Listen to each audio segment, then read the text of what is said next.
Praise the Lord. என்னை இங்கே சாட்சியா நிறுத்தின தேவனுக்கு நன்றி. நான் எப்படி ரட்சிக்கப்பட்டேன், நான் ரட்சிக்கப்பட்டதுக்கப்புறம் நான் என்னென்ன ப்ராப்ளம்ஸை ஃபேஸ் பண்ணேன், அது தேவன் எப்படி என்னை அதுலேருந்து வெளியில் கொண்டு வந்து இப்படி உங்கள் முன்னாடி சாட்சியாக நிறுத்தியிருக்காங்கன்னு நான் சொல்ல போகிறேன். என்னோட பேர் ஸ்ரீதேவி. நாங்கள் நாகர்கோவில். நான் வந்து பிறந்தது எல்லாமே ஒரு நல்ல ஒரு பக்காவான ஒரு ஹிந்து குடும்பத்தில் தான் நான் பிறந்தேன். அதுலேயும் எங்கள் மம்மி வந்து ரொம்ப ஒரு ஹிந்து வைராக்கியத்தில் ஒரு ஓம் சக்தி பக்தையாக தான் இருந்தாங்க. அதில் தான் நானும் வளர்க்கப்பட்டேன். நானுமே அதில் வந்து ரொம்ப என் பேரே பார்த்தீங்கன்னா ஸ்ரீதேவி. ஸோ ஓம் சக்தி பேரை தான் உனக்கு வச்சிருக்கோன்னு சொல்லி சொல்லி வளர்க்கும்போது நான் அதில் வந்து ரொம்ப ஓம் சக்தி ஹிந்து காட் மேலே ஒரு பெரிய ஒரு அன்பு சின்ன வயசுல இருந்தே. சினிமாலாம் பார்ப்போம்ல, சாமி படம் அதெல்லாம் பார்க்கும்போது ஏதோ இதுதான் உண்மை. ஆனா அதுலலாம் பார்க்கும்போது அதுல வர அந்த கிராஃபிக்ஸ் எல்லாம் பார்க்கும்போது உள்ளுக்குள்ள ஒரு பயம் இருக்கும். கடவுள் இதுதான் அப்படின்னு சொல்லி ஒரு இது இருந்தாலும் அதெல்லாம் பார்க்கும்போது எனக்கு ஒரு உள்ளுக்குள்ள ஒரு பயம் இருந்துகிட்டே தான் இருக்கும். ஆனா அதையும் மீறி ரொம்ப ஒரு பக்தி வைராக்கியம்.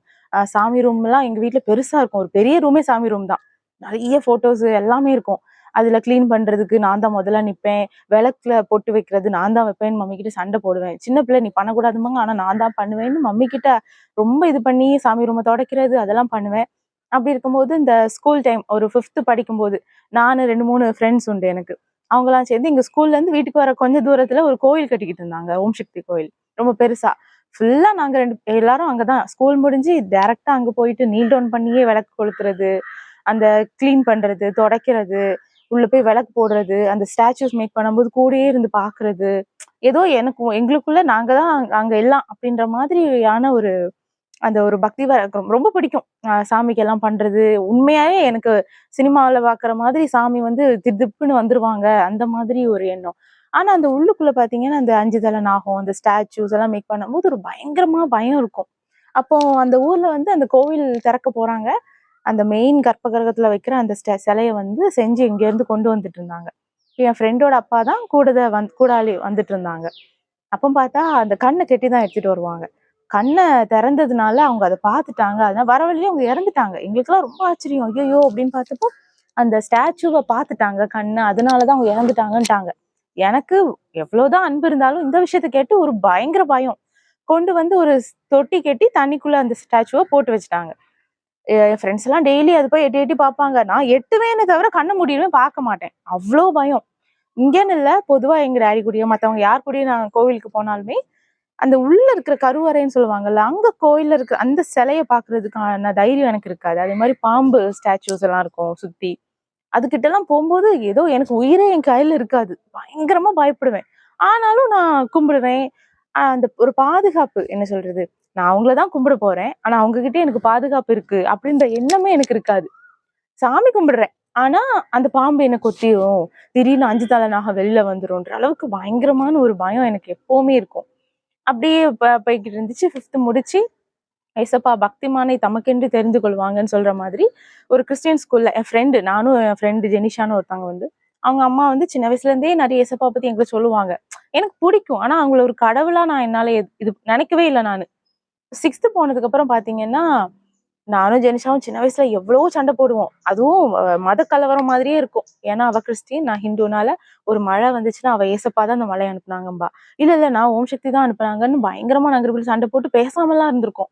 இதனால எங்க வீட்டுல இருக்கிறவங்க கூட எதுக்கு இந்த சின்ன பிள்ளைங்க இவ்வளவு பெரிய விஷயத்துக்கு சண்டை போடுவாங்கம்பாங்க. அவ்வளவு தூரம் எனக்கு ஒரு வைராக்கியம். ஏன் ஓம் சக்தியை நீ எப்படி சொல்லலான்ட்டு அவகிட்ட, அவ தான் எப்பவுமே எனக்கு விட்டு கொடுத்து போவா. நான் அவகிட்ட சண்டை தான் போடுவேன் இந்த விஷயத்துல. சரின்ட்டு அப்படியே நாட்கள் போய்கிட்டு இருந்துச்சு. நான் ஸ்கூல் 6th ஜாயின் பண்ணதுக்கு அப்புறம் அங்க வந்து நிறைய ஸ்கிரிப்சர் யூனியன், டெய்லி ப்ரேயரு, நிறைய விஷயங்கள் ஏசப்பா பத்தி சொல்லும்போது எனக்கு வந்து ஒரு பெரிய சமாதானம் கிடைச்சிச்சு. ஏன்னா நான் கோவிலுக்கு போறேன், சாமி கும்பிடுறேன். ஆனா சாமி ரூமுக்கு என்னால தனியா போக முடியாது. மம்மி இருந்தாதான் போவேன். தனியா போனா எனக்கு வந்து அதுக்குள்ள இருந்து ஒரு 5 தலை நாகம் வந்துரும் அப்படின்ற ஒரு பயம்தான் இருந்தது. ஒரு ஒரு சமாதானம், ஒரு கடவுள்னா வந்து நம்மள பாதுகாப்பாங்க. அந்த ஒரு எண்ணமே எனக்கு இல்ல. நான் ரொம்ப பயப்படுவேன். ரொம்ப இந்த டியூஷன்ல இருந்து வீட்டுக்கு வர்றதுக்குள்ள என் பின்னாடி யாரோ பயங்கரமா ஃபாலோ பண்ணிட்டு வராங்கன்ற பயம், இருட்ட பார்த்தா பயம், இவ்வளவுத்துக்கும் சாமியை பார்த்தா பயமே. அந்த இருட்டுக்குள்ள இருந்து பாம்பு எதுவும் வந்துரும், ஏதோ தலையெல்லாம் விரிச்சு போட்டு பத்திரகாளி வந்துருவாங்கன்ற பயம்தான். சோ அப்படியே போய்கிட்டு இருக்கும்போது எனக்கு வந்து இவங்க ஏசப்பா பத்தி கேட்கும்போது ஒரு பெரிய சமாதானம். என்னதான் ஜென்ஷாக் அம்மா சொல்லிக்கிட்டே இருந்தாலும் ஸ்கூலுக்கு போனதுக்கு அப்புறம் நான் டெய்லி கேட்கும்போது அப்பா பாதுகாப்பாங்க, வெளிச்சம். எனக்குள்ளேயே ஒரு ஃபீல் என்னன்னா, நான் இருட்டுக்குள்ள இருந்த மாதிரி, ஒரு வெளிச்சத்தை இப்ப நைட்டு ஃபுல்லா ஒரு இருட்டுக்குள்ள ஒரு பேய் பயத்துல நம்ம தூங்கிக்கிட்டு இருக்கோம், தூங்க முடியாம. காலைல விடிஞ்சிச்சு, இனிமேல் பேய் இல்ல, வெளிச்சம் வந்துருச்சு அப்படின்னா நம்மளுக்கு எப்படி இருக்கும்? அந்த மாதிரி ஏசப்பா பத்தி எனக்குள்ள கேட்க கேட்க கேட்க எனக்கு இருந்த பயம் என்னை விட்டு போயிடுச்சு. அது மாதிரி இருட்ட பார்த்தா எனக்கு பயம் வர்றதில்ல. ஏன்னா ஏசப்பா என் கூட இருக்காங்க. இதுக்கு முன்னாடியுமே நான் கடவுளை தான் கும்பிட்டுட்டு இருந்தேன்.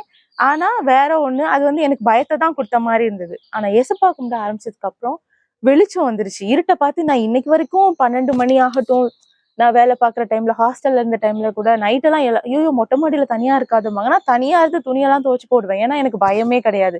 இருட்டு பயந்தது கிடையாது. எந்த ஒரு இருட்டுக்கும் மெயினா சொல்லணும்னா அந்த பேய் மாதிரி இன்னைக்கு வரைக்கும் நான் எதுக்குமே பயப்பட மாட்டேன். ஒரு வீட்ல தனியா இருக்க சொன்னாங்க, நான் பாட்டுக்கு இருப்பேன். அவ்வளவு தூரம் ஏசப்பா என் கூட இருக்காங்க. அப்பா என் கூட இருக்காங்க. ஒரு வெளிச்சம் என்னோட கூட இருக்கு. அந்த பயமே இல்லாதபடிக்கு ஏசப்பா என்னைய வந்து அதிசயமா அதுல இருந்து வெளில கொண்டு வந்தாங்க. அதுவுமே எனக்கு வந்து எங்க வீட்ல சொல்லலாம் எனக்கு தெரியல. ஆனா நான் கும்பிட ஆரம்பிச்சதுக்கு அப்புறம் எங்க வீட்ல ஆஸ் யூசுவல் நீ தானே விளக்கு கொளுத்தணும்னு ஆசைப்படுவ. நீ தானே அது பண்ணணும்னு ஆசைப்படுவேன்னு பண்ண சொல்லுவாங்க. ஆனா எனக்கு வந்து அது விருப்பம் இருக்காது. ஏன்னா நம்ம ஐயோ! நம்ம ஏசப்பாவலாம் கும்பிட்டுட்டு இருக்கோம். மம்மி இப்படி பண்ண சொல்றாங்களேன்ட்டு ஃபர்ஸ்ட் கொஞ்சம் பண்ணுனேன். அதுக்கப்புறம் அத அவாய்ட் பண்ணுனேன். அப்ப மம்மிக்கு ஏதோ புரிய ஆரம்பிச்சது. இவ கிறிஸ்டியன் ஸ்கூலுக்கு வேற போய்க்கிட்டு இருக்காளேன்ட்டு மம்மி என்னைய போட்டு அடி அடின்னு அடிச்சுட்டாங்க. என்ன நீ இப்படி பண்ணிக்கிட்டு இருக்க? வீட்ல மத்தவங்களுக்கு டாடிக்கு எல்லாருக்கும் தெரிஞ்சா அவ்வளோதான். இப்படிலாம் நீ பண்ணக்கூடாது. ஒழுங்கா இருக்கணும். பொட்டு வைக்கணும். விளக்கு கொளுத்தணும். சாமி கும்பிட வந்து நின்னுன்னு அடிச்சு எல்லாம் இப்படி கும்பிடலாம் வச்சிருக்காங்க மம்மி. அவ்வளோ தூரத்துக்கு ஏன்னா என் மனசுக்குள்ள இனிமேல் இதெல்லாம் வேண்டாம், இதெல்லாம் பொய். ஆனா அத பார்த்தும் எனக்கு பயம் இல்ல. முன்னாடி இப்படி வந்துட்டா இவங்க ஏதாவது அட்டாக் பண்ணிருவாங்களோன்ற பயம் இருக்கும்ல. அப்படி கூட எனக்கு இல்ல. ஏசப்பா என் கூட இருக்காங்க. எனக்கு வந்து பயமே இல்ல. எத குறித்தும் எனக்கு பயம் இல்லன்ற மாரி ஒரு சமாதானமான ஒரு இது இருந்தது எனக்கு. அப்படியே நாள் கடந்து போய்க்கிட்டு இருந்துச்சு. கொஞ்ச வருஷத்துல மம்மியுமே ரட்சிக்கப்பட்டாங்க. அப்போ என்ன ஆச்சுன்னா, நானும் மம்மியும் சேர்ந்து சர்ச்சுக்கு போவோம். கொஞ்சம் மம்மி ஓ! இதனால தான் நீ இப்படி இருந்தியோ? இவங்க இயேசப்பா தான் உண்மையான தேவன்னு நீ புரிஞ்சுக்கிட்ட. அதனால தான் நீ இப்படி இருந்திருக்க. நான் தான் இவ்வளவு நாள் புரியாம இருந்துட்டேன். அப்படின்னு சொல்லி மம்மியுமே ரட்சிக்கப்பட்டு, அதுக்கப்புறம் நாங்க சர்ச்சுக்கு போம்போதுமே நெறைய தடங்கல், சொந்தக்காரங்களாகட்டும், நெறைய அதுக்கு எதிர்ப்ப நாங்க சந்திச்சோம். ஆனா அதையெல்லாம் மீறி தேவன் அவங்க தேவனோடு கூட என்னை இருக்க வச்சாங்க. அதுதான் நான் சொல்லணும். நாட்கள் கடந்து போச்சு. படிச்சு முடிச்சேன். தென் காலேஜ் வந்துச்சு. காலேஜ்லயும் நெறைய போராட்டங்கள். நான் ஏன் பொட்டு வைக்கல அப்படின்னு கேட்பாங்க. நெறைய விஷயங்கள். இது எல்லாத்தையும் தாண்டி ஆண்டவர் எப்போதும் என் கூட இருந்தாரு. அது முடிச்சுட்டு கா வேலை பார்த்தேன் கொஞ்ச நாள். அதுக்கப்புறம் அப்படியே லைஃப் போக போக கல்யாண ஸ்டேஜ் வந்துச்சு.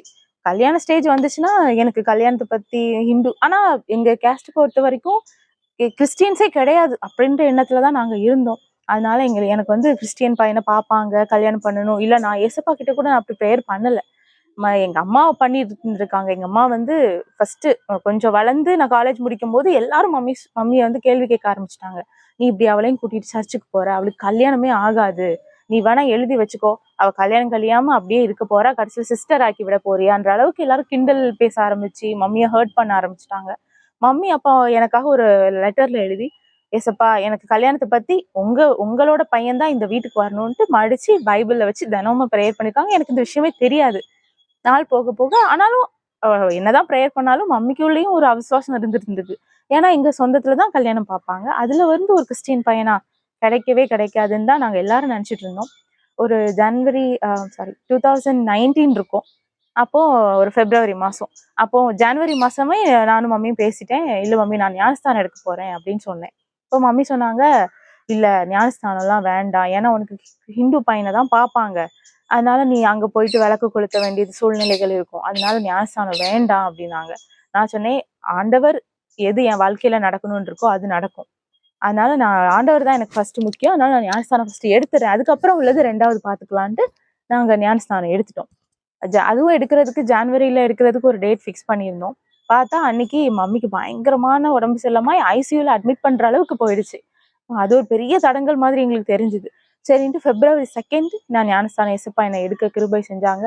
என் கூட இருந்தாங்க அந்த நாள். அன்னைக்கு கூட வீட்ல எங்களுக்கு வேற வழி இல்ல. பொய் சொல்லிட்டு தான் சர்ச்சுக்கு போக வேண்டியது இருந்தது. கரெக்டா ஞானஸ்தானம் எடுத்ததுக்கும் அதுக்கப்புறம் ஒரு அலைன்ஸ் வந்தது. ஒரு ஏப்ரல் மாசம் அப்படின்னு வழக்கம் போல சொந்தக்காரங்கள்ட்ட சொல்லி ஒரு ஹிந்து பையன் தான் வந்தாங்க. அது வீட்டுக்கு வரல. வராங்க அப்படின்னு பேசிக்கும் போதே எனக்கு தாங்கவே முடியல.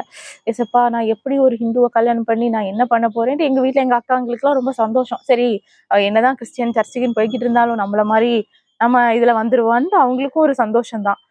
அப்புறம் அவங்க வராங்க. இந்த சண்டே வராங்க அப்படின்ற ஒரு பேச்சு வரும்போது எனக்கு வந்து ரொம்ப கஷ்டமா இருந்தது. அப்பதான் எங்களுக்கு கேள்விப்பட்டோம்.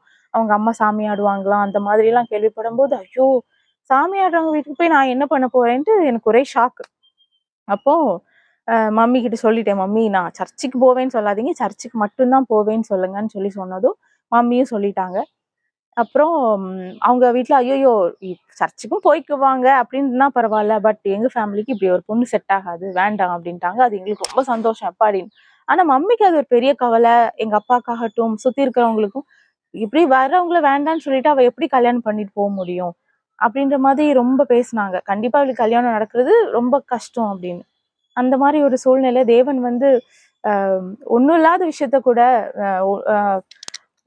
வேண்டான்னு வச்ச கல்ல கூட மூளைக்கு தலைக்கல் ஆக்குவாங்கன்ற மாதிரி இவளுக்கு ஒண்ணுமே நடக்காது, அப்படியே வீட்டுல இருக்க வேண்டியதுதான், கிறிஸ்டியன்லாம் போயிட்டா கல்யாணமே கழியாது இப்படின்னு சொல்லிட்டு இருந்தவங்க மத்தியில டேடிக்கு மனசுல ஏசப்பா பேசினாங்க. டேடிக்கு ஒரு ஃப்ரெண்டு மூலியமா இந்த மாதிரி அவ கிறிஸ்டியனா மாறிட்டா, அவளுக்கு நீ ஹிந்து பையனை கல்யாணம் பண்ணி வச்சா கஷ்டம்ட்டு கஷ்டம், அவ ஒத்துக்கிட மாட்டான்னு சொல்லி டேடிக்கு அவங்க ஃப்ரெண்டு சொல்லவும் டேடிக்கு மனசை மாத்தினாங்க ஏசப்பா. யாரை மாத்தணும்ன்றது அவருக்கு தெரியும்ல. அவர் மாத்தி டேடியே வந்து மம்மி கிட்ட ஒரு நாள் அதிசயமா கூப்பிட்டு நீ கிறிஸ்டியன் பையனை பாருன்னு. உண்மையாவே எங்க வீட்டுல இருந்த சூழ்நிலையில அப்படி ஒரு வார்த்தை நாங்க எதிர்பார்க்கவே இல்லை. யாரு அகெயின்ஸ்டா இருப்பாங்களோ, ஐயோ ஒத்துக்கவே மாட்டாங்கன்னு நினைச்சோம். எங்க டேடி வாயாலே ஆண்டவர் வந்து எனக்கான அந்த வார்த்தையை தந்தாங்க. அப்படின்னோட உடனே புரோக்கர் கிட்ட எல்லார்கிட்டயும் மம்மி சொன்னாங்க. அப்பவும் சொந்தக்காரங்க எல்லாம் நம்ம இதுல எப்படி இந்த மாதிரி ஒரு கிறிஸ்டியன் பையன் கிடைப்பான், சரி பாக்கலாம், நடக்காது அப்படின்ற மாதிரி சொல்லி முடிச்சுட்டாங்க. அப்படி இருக்கும்போது நாங்கெல்லாம் பாக்குறத விட எங்க அப்பா கையாலே எனக்கு கிடைக்கணும், அந்த அலைன்ஸ் கிடைக்கணும்ட்டு எங்க அப்பாவே ஒரு ஃப்ரெண்டு கிட்ட சொல்லி வச்சு மூலியமா ஒரு அலைன்ஸ் வந்தாங்க. அப்ப இதுக்கு முன்னாடி இடையில 2, 3 அலைன்ஸ் மாதிரி ஒரு புரோக்கர் மூலியமா ஒரு அலைன்ஸ் வந்தது. அவங்க சென்னையில இருந்து வராங்க, ரொம்ப தூரம் எங்களுக்கு, நாகர்கோவில் டு சென்னை ரொம்ப கஷ்டம்ட்டு அவங்க இல்ல நாங்க வரல அப்படின்ட்டாங்க. அப்போ எல்லாரும் திருப்பியும் ஆரம்பிச்சாங்க. அது ஆல்மோஸ்ட் எல்லாருக்கும் இல்ல மாப்பிள்ளை வீட்டுல இருந்து வராங்களாம் அப்படின்ற மாதிரி ஒரு நியூஸ் போயிடுச்சனால, பாத்தியா வருவாங்க ஆனா கல்யாணம் நடக்காது, வர மாதிரி இருக்கும் ஆனா யார் வருவாங்க, அந்த மாதிரி திருப்பியும் பேச ஆரம்பிச்சது மம்மிக்கு ஒரு மனசுல ரொம்ப ஒரு ஒரு கஷ்டத்தை உண்டு பண்ணிடுச்சு. ஐயோ நம்ம லைஃப் பிள்ளைக்கு லைஃப் இப்படி ஆயிடுச்சுன்னு வருத்தத்துல இருந்தாங்க. அப்பதான் என் ஃப்ரெண்டோட அம்மா சொன்னாங்க, இப்படி நீங்க ப்ரேயர் பண்ணுங்கப்பா, ஏசப்பா யார் இந்த வீட்டுக்கு வரணும், எந்த பிள்ளைங்க வரணும்னு இருக்கோ அவரை கொண்டு வருவாங்க அப்படின்னு. அது மாதிரிதான் நான் உங்கள்கிட்ட ஒண்ணு சொல்ல விரும்புறேன். உங்களுக்கு அந்த சிச்சுவேஷன் வந்து இது நடக்கவே நடக்காது நம்ம லைஃப்ல, இது இது கிடைக்கவே கிடைக்காது அப்படின்ற மாதிரி ஏதாவது ஒரு நீங்க நினைச்சிருந்தீங்கன்னா நீங்க ப்ரேயர் பண்ணுங்க. கண்டிப்பா உங்க வாழ்க்கையில தேவன் உங்களுக்கு ஏற்றதா தருவாரு. சில நேரத்துல நம்ம சூழ்நிலை அதுக்கு தப்பான வழியில போற மாதிரி இருக்கும். என்னடா இப்படி போகுதே, நம்ம ஆண்டவரை நம்பி இருந்தோமே, இந்த மாதிரி ஒரு சிச்சுவேஷன் போகுது, நம்ம வாழ்க்கையில இது கிடைக்காது நடக்காது அப்படின்னு நினைச்சாலும் நீங்க நினைக்கிறதுக்கும் அதிகமா மேலான ஒரு நன்மையை ஆண்டவர் உங்களுக்காக தருவாரு. அதுக்கான வழிவாசலே இருக்காது, பாசிபிளே இருக்காது. என் கல்யாணமும் அப்படிதான். ஒரு கிறிஸ்டியனுக்கு பையன் வந்து கல்யாணம் பண்ணுவாங்கன்ற பாசிபிளே இல்லாத ஒரு இடத்துல ஆண்டவர் பெரிய அதிசயத்தை எனக்கு செஞ்சாரு, உங்களுக்கும் கண்டிப்பா செய்வாங்க. விசுவாசமா இருங்க, ஜெபம் பண்ணுங்க, ஜெபமே ஜெயம். எங்க அத்தை அடிக்கடி சொல்லுவாங்க, மூளை சாதிக்காதது முழங்கால் சாதிக்கும். அதே மாதிரி நம்ம நினைப்போம் இந்த பாசிபிள் இல்லாத ஒரு விஷயத்துல எப்படி நடக்கும், நம்மளுக்கு தெரியும்ல இதுதான் நடக்கும்னு, ஆனா அப்படி இல்லை, ஆண்டவர் நினைச்சா அது வேற மாதிரி நடக்கும். அதை நீங்க ஒவ்வொரு நாள் விசாரிச்சீங்க. என் லைஃப்ல அப்படிதான் நடந்தது. அது மாதிரிதான் டேடி மூலியமாவே, டேடி ஃப்ரெண்ட் மூலியமாவே ஒரு அலைன்ஸ் வராங்க அப்படின்னாங்க. அப்பவும் எனக்கு பெருசா ஒண்ணுமே ஒரு எண்ணமே இல்லை. ஆனா என் ஃப்ரெண்டோட அம்மா சொன்ன அந்த வார்த்தையை மட்டும் என் மனசுல இது பண்ணிக்கிட்டேன். ஏசப்பா உங்களுக்கு தெரியும் யார் இங்க வரணுமோ அவங்கதான் வரணும், வர்றவங்க எப்படி இருப்பாங்க நான் எதையுமே நான் யோசிக்கவே விரும்பல, வர்றவங்க நீங்க எனக்கு அனுப்பியிருக்கீங்க, நான் ஓகே சொல்லுவேன், இது நடக்கும், அவ்வளவுதான் அப்படின்ற மாதிரி நான் வந்து ரொம்ப பொண்ணு பார்க்க வர்ற அந்த பயமே இல்லை எனக்கு. சொல்ல போனேன் ஏதோ வீட்டுக்கு சொந்தக்காரங்க வருவாங்கல்ல, ஃபர்ஸ்ட் எங்க வீட்டுல பொண்ணு பாக்குறதுக்குன்னு ஒருத்தவங்க வராங்க, ஆனா அந்த பயம் எனக்கு கொஞ்சம் கூட கிடையாது. நான் பாட்டுக்கு நல்ல கிளம்பி ஜாலியா இருந்தேன் அந்த மாதிரி. ஏன்னா ஏசப்பா எனக்காக அனுப்புறாங்க, அவங்க வருவாங்க, அவங்கதான் கன்ஃபார்ம் அந்த மாதிரி. வந்துட்டு போனதுக்கு அப்புறம் எல்லாரும் பிடிச்சிருக்கா ஓகேவான்னு கேக்குறாங்க. எனக்கு அந்த எண்ணம் கூட இல்ல. இல்ல அவங்க வந்துட்டாங்க, ஏசப்பா எனக்கு அனுப்பிட்டாங்க, இவங்கதான், ஏன் எல்லாரும் என்கிட்ட பிடிச்சிருக்கான்னு கேக்குறாங்க, இவங்கதான் கன்ஃபார்ம் அப்படின்ற மாதிரி ஒரு எண்ணத்துலதான் நான் ஆக்சுவலா இருந்தேன். மாப்பிள்ளை வீட்டுக்காரங்க வந்து பார்த்துட்டு கன்ஃபார்ம் எல்லாம் பண்ணி போயாச்சு. அதுக்கப்புறம் பாத்தீங்கன்னா அந்த கல்யாணத்துக்கான அந்த பேச்சுவார்த்தை நடந்துகிட்டு இருக்கு. அப்ப பார்த்தா திடீர்னு எங்க ஆச்சிக்கு ஒரு 85 வயசு இருக்கும். எங்க கூட தான் இருக்காங்க, நல்லா ஆக்டிவா இருப்பாங்க. ஆனா சுகர், பிரஷர் இதெல்லாம் இருக்கு, ஹார்ட் அட்டாக் எல்லாமே இருந்தது. ஆனா திடீர்னு பார்த்தா என்னோட பூ வைக்கிற ஃபங்க்ஷன் அன்னைக்கு கொஞ்சம் அதிகமா ஸ்வீட்ஸ் ஏதோ எங்களுக்கு தெரியாம சாப்பிட்டாங்களான்னு தெரியல, பயங்கரமா உடம்பு சரியில்லாம போயிடுச்சு. அதுல இருந்து ஆரம்பிச்சு செப்டம்பர்ல பூ வச்சாங்க, அக்டோபர், நவம்பர்ல ஹாஸ்பிட்டலைஸ்ட் ஆகி அட்மிட் ஆகி ஐசியூல இருந்து அது ரொம்ப ஸ்ட்ரகிள் ஆகி அங்கிருந்து கல்யாணம் வரைக்குமே ஒவ்வொரு நாளும் நாங்க வந்து ப்ரேயர்ல தான் கொண்டு போனோம்னு சொல்லலாம். ஏன்னா கல்யாணம் ஃபிக்ஸ் ஆயிருக்கு, அந்த வீட்ல ஒருத்தவங்க இறந்துட்டாங்கன்னா எல்லாரும் திருப்பியும் அகைன் சொந்தக்காரங்கள்ல இருந்து எல்லாருமே பேசுவாங்கல்ல, பாரு கல்யாணம் ஃபிக்ஸ் ஆயிருக்கு, பாட்டி இறந்துட்டாங்களான்னு. அதுக்காக நாங்க ஒவ்வொரு நாளும் ஜெபம் பண்ணுவோம். இசப்பா தாலி கட்டுற வரைக்கும் எப்படியாவது பாதுகாத்துக் கொள்ளுங்க. நாங்க ப்ரேயர் பண்ணது கூட ஒவ்வொரு தடவை நம்ம ஞானமா ப்ரேயர் பண்ணணும்னு சொல்றதுக்கு இதுதான் ஒரு பெஸ்ட் எக்ஸாம்பிள். தாலி கட்டுற வரைக்கும் எப்படியாவது பாதுகாத்துக் கொள்ளுங்க, தாலி கட்டுற வரைக்கும் உயிரை பிடிச்சுக்கோங்கன்ற மாதிரியே நாங்க எப்பவுமே ஜெபம் பண்ணுவோம். அதே இது மாதிரி எங்களுக்கு February 7th wedding. February 6th என்னை வந்து பொண்ணு அழைச்சு கூட்டிட்டு போயிருவாங்க. ஏன்னா கொஞ்சம் தள்ளி இருக்கிறதுனால கூட்டிட்டு போயிருவாங்க. ஸோ கூட்டிட்டு போற வரைக்கும் அது வரைக்கும் நல்லா தான் இருந்தாங்க பாட்டி. பெட்ல தான் இருப்பாங்க, நர்ஸ் வந்தா எல்லாம் பண்ணுவாங்க. கரெக்டா கல்யாணம் எல்லாரும் வந்துட்டாங்க, February 7 கல்யாணத்துக்கு அங்க வந்துட்டாங்க. தாலி கட்டி முடிக்கிறாங்க, கால் வருது. பார்த்தா பாட்டி இறந்துட்டாங்க. இங்க நர்ஸ் எல்லாரையும் வச்சுட்டு தான் போயிருந்தோம். பார்த்தா இல்ல, பாட்டி இறந்துட்டாங்கன்னு. அப்பவும் தேவன் வந்து அதிசயத்தை தான் செஞ்சாங்க. ஏன்னா முந்தின நாள் பெண் அழைக்கும் போது ஒருவேளை ஏதாவது ஆயிருந்துச்சுன்னா அந்த கல்யாணம் என்ன ஆயிருக்கும், அடுத்து என்ன ஸ்டெப்பு, எதுவுமே யாருக்குமே இல்ல. அதுக்கு முந்தின நாள் ஆயிருந்தாலும் சரி, கல்யாணத்தன்னைக்கு ஒருவேளை அவங்க எல்லாம் கிளம்பும் போது ஏதாவது ஆயிருந்தா கூட நாங்க என்ன பண்ணிருப்போம், கல்யாணத்தை வச்சுட்டு நாங்க என்ன பண்ணிருப்போம்ன்றது ஒரு பெரிய கொஸ்டின். ஆனா தேவன் உண்மையிலேயே ஒரு அதிசயத்தை தான் பண்ணாங்க. தாலி கட்டி முடிச்சு மம்மிக்கு போன்ல கால் வருது, இப்படி பல்ஸ் ரொம்ப டவுன் ஆயிடுச்சு அப்படின்னு. ஐயோ, அப்போ எங்க வீட்டுக்காரங்களுக்கு, மம்மி ஆகட்டும், எல்லாருக்கும் ரொம்ப வருத்தம். ஆனாலும் தேவன் அந்த இடத்துல ஒரு அதிசயத்தை பண்ணாங்க. ஒரு நாள் முன்னாடி ஆயிருந்துதான் நாங்க உருக்குலைஞ்சு போயிருப்போம், என்ன பண்றதுன்னே தெரிஞ்சிருக்காது. அது மாதிரி என்னை கல்யாணம் பண்ணி என்கிட்ட சொல்லவே இல்லை. நாங்க விட்டுட்டு திருப்பி எங்க வீட்டுக்காரங்க எல்லாரும் இங்க வந்து அதுக்கான சடங்கு எல்லாவற்றையும் முடித்து எங்க பாட்டியை நல்லபடியா அனுப்பிட்டாங்க. அது மாதிரி கல்யாணத்துலயும் பாத்தீங்கன்னா நிறைய எதிர்ப்பு. ஏன்னா சர்ச்ல வச்சு கல்யாணம் பண்ணணும், எனக்கும் உள்ளேயும் அந்த ஆசை தான் இருந்தது. அப்புறம் அதுவே நிறைய பேருக்கு உள்ள எப்படி வருவாங்க, ஹிந்துஸ் தான், எல்லாருமே ஹிந்துஸ் தான், கிறிஸ்டியன்ஸே கிடையாது. ஸோ அவங்க எப்படி உள்ள வந்து இருப்பாங்க, அவங்களுக்கு கஷ்டமா இருக்கும். அது மாதிரி இன்விடேஷன்ல வசனம் போட்டா பிரச்சனை ஆயிடும், அப்படி இப்படி நிறைய வந்தது எதிர்ப்புகள். ஆனா தேவன் எல்லாத்தையும் எல்லாவற்றையும் மாற்றி போட்டாங்க. எங்க சொந்தக்காரங்களும் சொல்ல போனா கிறிஸ்டியன் சர்ச்சில் நடக்க கல்யாணத்தை ரொம்ப சந்தோஷமா வந்து பார்த்தாங்க. பார்த்து எங்களை எல்லாம் ஆசீர்வதிச்சு எல்லா சொந்தக்காரங்களும் கல்யாணத்தை அட்டன் பண்ணினாங்க. கொரோனாக்கு கொஞ்சம் ஒரு 2-3 months முன்னாடி தான் எங்களுக்கு கல்யாணம் முடிஞ்சது. அந்த காலகட்டத்துல பாத்தீங்கன்னா நல்லபடியா ஒரு கல்யாணம் ஆகி சொந்தக்காரங்களாம் வந்து ஆசீர்வதிச்சு இந்த கல்யாணம் எனக்கு நல்லபடியா முடிச்சு கொடுத்தாங்க ஏசப்பா. அதுக்கு முன்னாடி பாத்தீங்கன்னா இந்த கல்யாணம் எல்லாம் பாக்குறதுக்கு முன்னாடி எங்க டேடியும் மம்மியும் ஜாதகம் பார்க்க போயிருந்தாங்க. மம்மிக்கு விருப்பம் இல்லை, இருந்தாலும் எல்லாரும், அதுவும் சொந்தக்காரங்க எல்லாம் இல்ல பாக்கணும், ஏன்னா ஹிந்து முறைப்படி தானே கல்யாணம் பண்ண போறோம், அதுக்கு ஜாதகம் ரொம்ப முக்கியம் இல்லன்ட்டு ஜாதகம் பார்க்க போனாங்க. அதுல பாத்தீங்கன்னா எனக்கு ஏதோ தோஷம் இருக்கு, எனக்கு வந்து சீக்கிரத்துல குழந்தையே வராது, ஒரு ஏதோ தோஷம் இருக்கு, கருமுட்டைய வந்து ராகு வந்து விழுங்கிருவாங்க, சோ உங்க பிள்ளைக்கு உடனே எல்லாம் குழந்தை பிறக்காது, அதனால இங்க நாகராஜா கோயில்னு ஒரு கோயில் இருக்கு, அதுல பால் சம்திங் என்னமோ பூஜை பண்ணி அந்த குளத்துல கொண்டு போய் போட்டுருணும், அப்பதான் அவளுக்கு குழந்தை பிறக்கும், இது பண்ணலைன்னா கண்டிப்பா குழந்தை வந்து கிடைக்காதுன்ற மாதிரி ஜோசியக்காரங்க சொல்லிட்டாங்க. மம்மியும் என்கிட்ட ஒரு நாள் கல்யாணத்துக்கு கொஞ்சம் முன்னாடி கேக்குறாங்க, இந்த மாதிரி உனக்கு ஒரு தோஷம் இருக்காமா, அது பண்ணிருவோமா. மம்மிக்கு நல்ல விசுவாசம் உண்டு, ஆனாலும் குழந்தை அவங்க பிள்ளைனா எனக்கு வாழ்க்கையில ஒரு பிரச்சனைன்றப்போ மம்மி அதுல வந்து கொஞ்சம் தடுமாறினாங்க. இப்ப குழந்தை விஷயம் இல்ல, நாளைக்கு குழந்தை இல்லைன்னா என்ன பண்ண முடியும், நீ அது எதுவுமே பண்ணுக்காத, சும்மா வாங்கி அப்படி குழந்தை போட்டு ஓடி வந்துரு, அந்த மாதிரி என்கிட்ட சொன்னாங்க.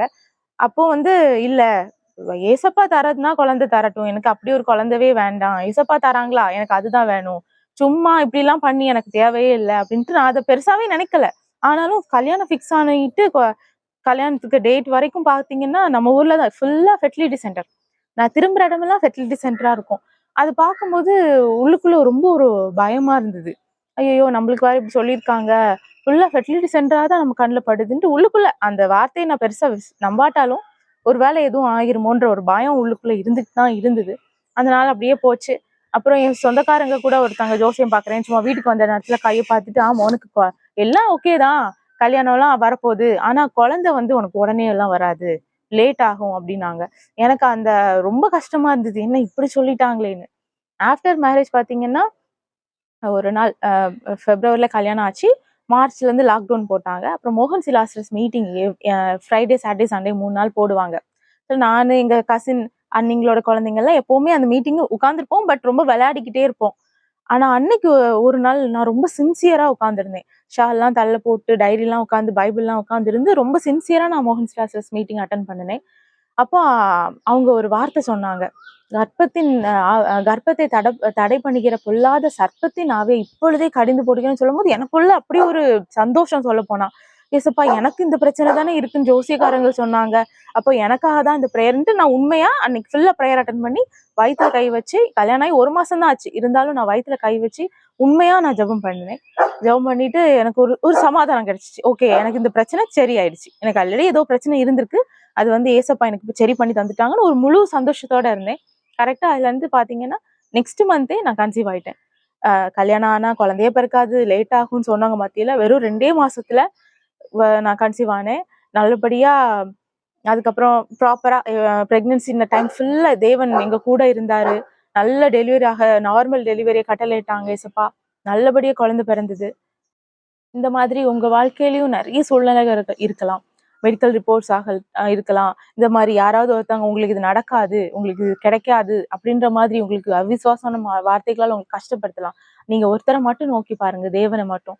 அவரால கூடாத காரியம் எதுவுமே கிடையாது. நீங்க உண்மையா கேட்டீங்கன்னா உங்களுக்கு வாழ்க்கையில என்ன செய்யணுமோ அதை நேர்த்தியா கரெக்டான டைம்ல அற்புதமா ஏசப்பா செய்வாங்க. நான் அதை லைஃப்ல நான் ஒவ்வொரு என் கல்யாணத்துல ஆகட்டும் எல்லா விஷயத்திலையும் நான் பார்த்ததுனால உங்கள்கிட்ட சொல்றேன். குழந்தைன்றது ஒரு பொண்ணுக்கு ரொம்ப முக்கியமான ஒரு விஷயம். தேவன் அதுல எனக்கு ஒரு பெரிய அதிசயத்த செஞ்சாங்கன்னு தான் சொல்லணும். அதே மாதிரி பாப்பா நல்லபடியா பிறந்து வந்தப்போ எனக்கு ஒரு 5 டேஸ் ஆகும்போது அவ எனக்கு ஃபீட் பண்ணும்போது எனக்கு கொஞ்சம் கஷ்டமா இருந்தது.